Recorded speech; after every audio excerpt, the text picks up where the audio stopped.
এই ঐক্যমত্য কমিশন এবং বিশেষ দুইটি রাজনৈতিক দলের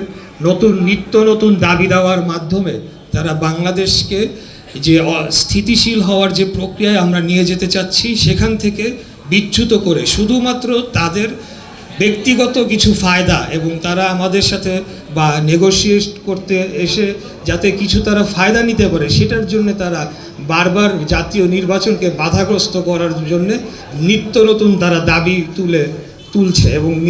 তারা কর্মসূচিও ঘোষণা করছে। তা আমি বলবো যে যারা বাংলাদেশের স্বাধীনতাকেই চায় নাই, বাংলাদেশকেই চায় নাই, তাদের কাছে এখন আমাদেরকে গণতন্ত্রের শিক্ষা নিতে হবে না, বাংলাদেশের স্বাধীনতা সার্বভৌমত্ব কিভাবে রক্ষা করতে হবে, জনগণের অধিকারের জন্য কিভাবে 17 বছর লড়াই করতে হবে সেগুলো আমরা পার করেই এসেছি। সেই 17 বছরে কিন্তু আমরা এই আজকে যারা নতুন নতুন দাবি তুলছে তাদেরকে আমরা তখন দেখি নাই বা পাই নাই। তারা তখন আওয়ামী লীগের সাথে মিলেমিশে একাকার হয়ে তারা ঠিকই তাদের কার্যক্রম চালাচ্ছিল, গুপ্ত কার্যক্রম চালাচ্ছিল।